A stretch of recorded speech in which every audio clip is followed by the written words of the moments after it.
Representative Scott Rigell, welcome to the first anniversary week of the John Fredericks Show, Common Sense for the Commonwealth. As always, Congressman, great to have you on. Well, great to have the opportunity to be back with you. And, John, I have to say now, you are the Straight Talk Express. You're after the relentless pursuit of the truth. Sir, unfortunately, you're on the wrong side of that peanut challenge deal. See, he does listen. I told you he listens. I'm telling you, Congressman, you guys, when they send up those fresh boiled peanuts, Governor McDonald's going to be like, wow. He's going to think he died and went to heaven. Listen to him. My dad's from Alabama. I was raised on boiled peanuts. So I know what I'm talking about. But I tell you, you go up on the Eastern Shore, stop in at Stingray's, buy you a can of those Chesapeake Crab Company, those sea salt roasted. They're addictive. I'm gonna definitely partake in that. Now, speaking of addictions and addictive, this is a great segue, Congressman, because you serve in a body that is unequivocally addicted to deficit spending as far as the eye can see. This monstrosity compromise that passed the other day, you voted no. It did nothing to address any of the spending issues that we have, which is the elephant in the room. What's the deal with this? Well, John, my biggest supporter and my most respected person who critiques me is my wife, Terry, and I gave a 1-minute speech on the floor the day of that vote. I did not know, when we vote exactly. It ended up being that we voted that night. But she called me after I made my remarks, and we were talking about it. She said, "Well, it was good, Scott, but you almost sounded like you were yelling." And I said, "Terry, when your home is on fire, you do what you must do to bring the proper attention to it. The alarm. I'm sounding the alarm from 418 Cannon. That's our office building number.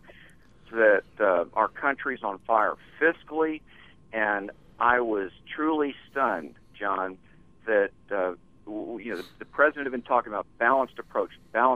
That meant at least 1-to-1 to me. At least I was going to fight for 3-to-1, maybe accept a 2-to-1. That is spending reductions to revenue. Right. And we got nothing. Zero. And so I was so disappointed. And I put my card in and voted no for that reason. Unbelievable. I mean, we just can't the fact we got, there was not a single spending reduction in this compromise. Now, Congressman, one of the reasons that we really wanted to have you on today is we had the opportunity to interview you a couple of weeks ago in your office in the Cannon building. Yeah. And you showed me something you came up with that I'm going to coin as Rigell's Cube, like the Rubik Cube. Basically, okay. in your mathematical analysis of Rigell's Cube, what you were saying is that the current Republican plans of closing loopholes for taxes, whatever they're trying to do, and the spending cuts on the table, the way you outlined it is the math doesn't work and the assumptions they're making are egregious.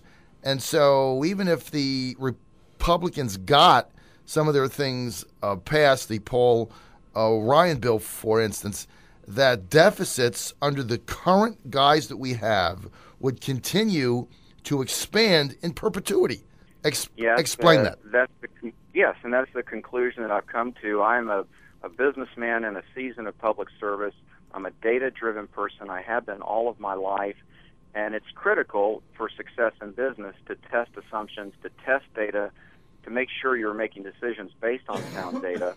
And I just walked through our budget, I think, with a completely objective approach, and came to a most disappointing and troubling conclusion that, first of all, of course, spending is the overwhelming driver of our deficit, and that's my number one mission, is to reduce federal spending. With that said, as you look at our Republican position, we had, as I conclude, and I have the data to show it, I believe, that and welcome a careful examination of it, that we as Republicans have locked ourselves into a level of revenue through the Americans for Tax Reform Pledge that was less than the level of spending that we ourselves have authorized through both the House budget and even through the more aggressive Republican Study Committee budget, which I support.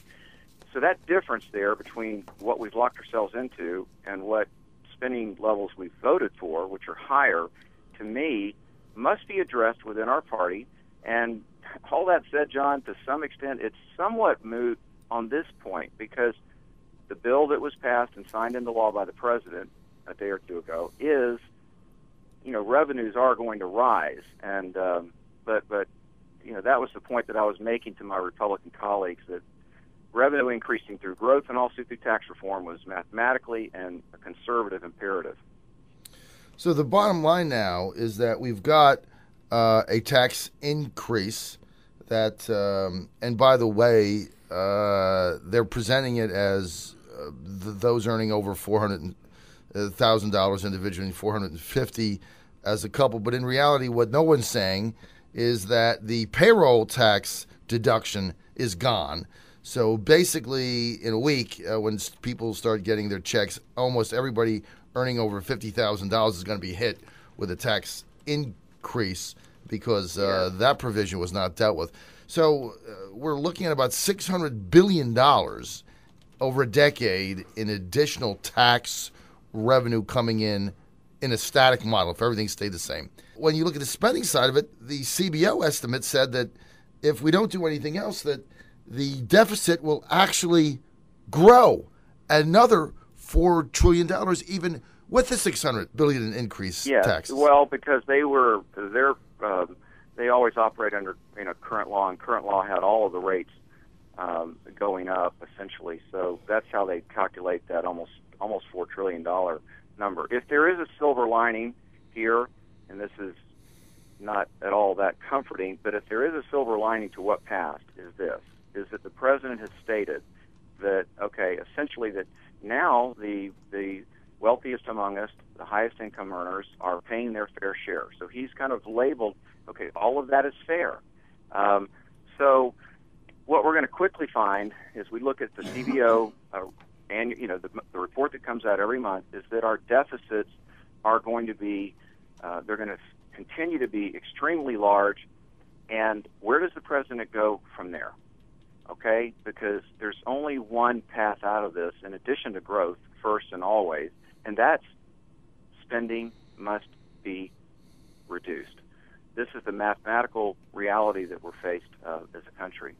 Congressman Scott Rigell from the 2nd District of Virginia Beach, he's a Republican. He voted against the President Obama, Mitch McConnell plan, the compromise, on Wednesday. Congressman, no one seems to have the political courage in this town to identify spending reductions that are going to stop the debt from continuing to go up. Nobody will put any cuts on the table. Nobody will talk about the elephant in the room, which is entitlement reform. When are Republicans going to stand up and say, these are the specific things that we propose get cut so we can stop this in mind-boggling amount of continual deficit spending? John, the way you frame that question really does surprise me. I am proud of our conference. We have a plan that addresses that very question. It's reflected in the House budget. These are look. I know firsthand that it's specific because I got hammered all through my campaign with misrepresentations of it. We have a definitive plan. We have grabbed the third rail of politics, entitlements. We waited for our friends to come over, our Democratic friends, to come and grab the rail with us and help us work through it. Instead, they just ran over to the breaker box and electrified the rail. We have definitive dates. We have definitive actions on this. The House Republican budget is not simply some resolution that expresses the will of the House that, with some target. John, it's specific. I tell my Democratic friends, look, put down what the president has done on controlling spending, Minority Leader Pelosi and Majority Leader Reid and the House plan, there's only one document on the table, the House Republican budget. So respectfully, I don't share your view on that. Well, that might be what was passed in the House, but if you look at the recent round of debates, first with your speaker, Boehner, none of these cuts ever got mentioned.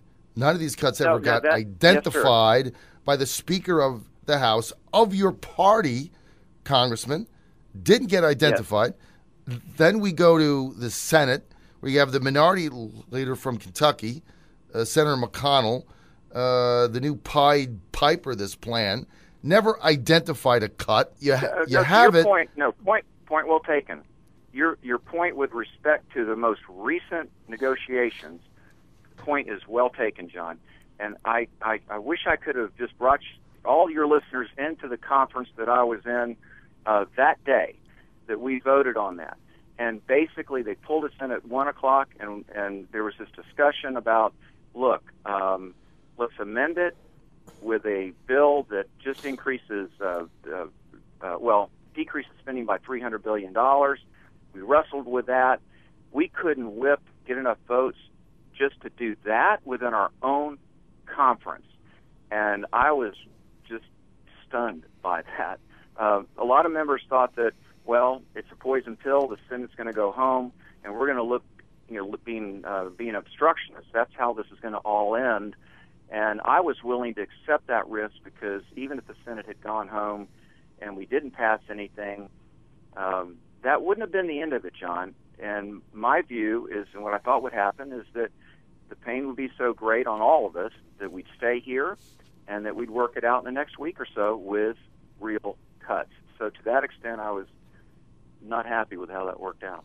So essentially, Congressman Rigell, what you're saying is that even in the Republican conference, in the wee hours of New Year's Day, that politics trumped good policy. And so as a result of that, no amendments, nothing got put on the floor for that, nothing identified. And so you had a majority of your own conference saying, we don't want to get tagged.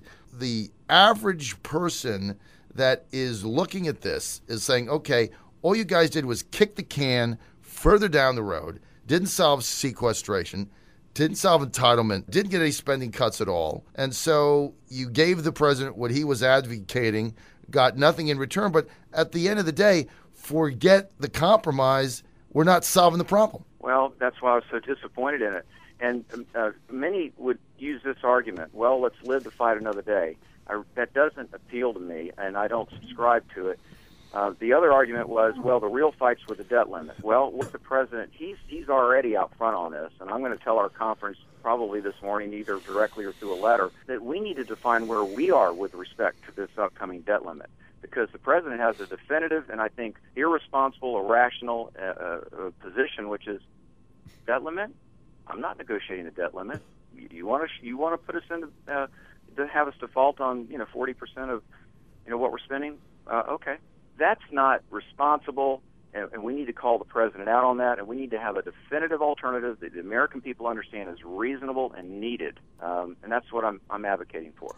Well, look, we thank you for coming on, Congressman, on our anniversary show, and we encourage you also to keep your hair on fire, because if you're not doing it, no one else is.